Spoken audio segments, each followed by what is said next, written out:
In 1987, I made an expedition to Taiwan. In particular, I hoped to document the making of rice paper. This term is an absolute misnomer. The rice paper of Taiwan is neither made from rice nor is it paper. Instead, it might be called a veneer, expertly shaved from the pith of the plant Tetrapanax papyrifera. 6 months previously, I had met several Taiwanese in Maastricht, Holland, when we all were teaching at a major papermaking program. I lectured on Chinese papermaking and my research in pigments and dyes, and I taught Western techniques of making paper. I even met Queen Beatrix of Holland, who visited on a special exhibition day. The contingent from Taiwan focused on Chinese xuanzi, the fine paper used by artists and calligraphers. We met Wang Kuo-tsai from the Taiwan Forestry Research Institute. He's forming sheets of paper here in the Chinese technique. We also met Linong Lan, who owns a paper mill, and Shan Ta Chuan, a paper historian and artist, and another man from the forestry department, Ku Yuan Chan.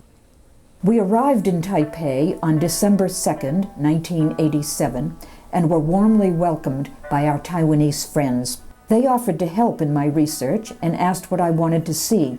I replied, the making of rice paper, and for the next several days we had quite an adventure. The first day we explored Taipei, visiting the National Palace Museum, the National Museum of History, and the Chiang Kai-shek Memorial. But nothing at these places helped in my rice paper research. We also looked through the marketplaces and photographed marvelous scenes like this sausage vendor, but saw nothing that pertained to my research. Ku Yun Chan took us to the Taiwan Forestry Research Institute, where he worked in the handmade paper laboratory. He hoped some of his colleagues might have information about rice paper for us, but that was negative. The second day, our friends decided to take us to see hand paper making. First, we took the train down to Taichung City, where we viewed the handsome old city gate and also a gigantic, impressive laughing Buddha. But most interesting there was a visit to the paper laboratory at the Department of Forestry at the National University. Here we met Dr. Chang Fengji, who was experimenting with pineapple fiber for papermaking, and Dr. Ko Lansheng, whose work with coloring agents for paper somewhat paralleled my own work on the subject. The most fascinating thing I saw there was a wood panel which the scientists called insect art on wood. Again, we encountered no information about rice paper. Everyone had heard about it, but had no idea where it was made. From Taichung, my husband and I, with Professor Wang, traveled to Puli, the center of the paper industry in Taiwan, and visited 2 mills making paper by hand. One was the Qifeng Special Paper Company, and the other was the Xinhua Paper Company. The mills were producing xuanzi, the fine art paper used by the Chinese. We documented the entire process, the raw materials used, cooking, beating, sheet formation, and drying. Again, we gathered no information about rice paper.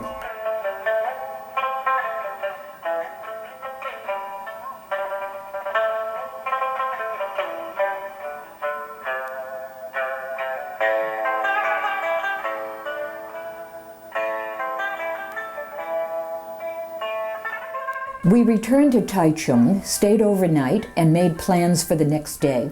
I had brought with me an article about the rice paper plant, published in the journal Economic Botany in 1961. The article fully described the making of rice paper and stated that most of its production was done in Chinchu City, which was situated on the railway line that would take us back to Taipei. Although Wang was pessimistic about finding anything, he agreed to have us stop there and make inquiries.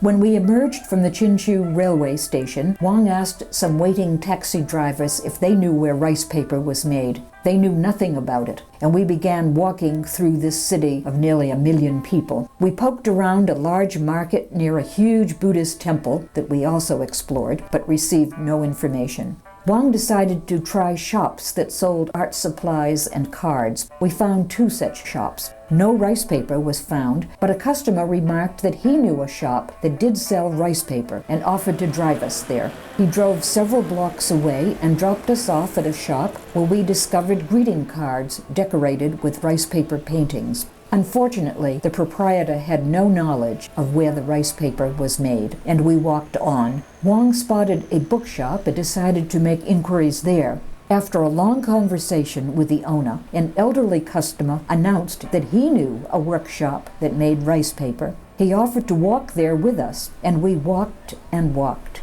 the area becoming more and more shabby. Finally, he stopped at a house and said, "Here."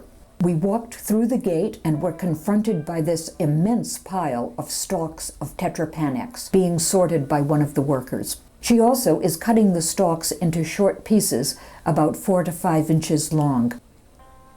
We learned that tetrapanax grows wild in Taiwan. It is picked by the indigenous aborigines in the country who remove the pith of the plant and sell it to the rice paper producers. We didn't have time to locate these people who harvest the tetrapanax. We only saw an aborigine group dancing. It was a wonderful scene, though. In the next room, we see people busily working. Each worker has a cutting board made of smooth brick about 5 inches long, 6 inches wide, and 1 inch thick. There are 2 thin brass strips joined to the cutting board on each long edge. The top edge of the brass strips is slightly raised above the surface of the block.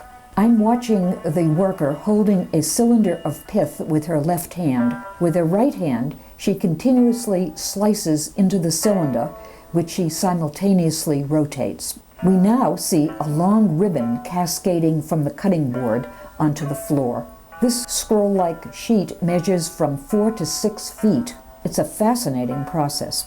When she has peeled as much from the stalk as practicable, she seizes another cylinder and starts slicing again. Frequently, we see her burnishing the knife on a block of pear wood. That's essential. After many pieces are cut, the ribbons of rice paper are laid out on a table and cut into squares of an approximate size. Now we are looking at a group of rice paper squares held between 2 pieces of wood, 3.5 by 3.5 inches. The worker is slicing off the edges of the rice paper to form precise squares of the desired size.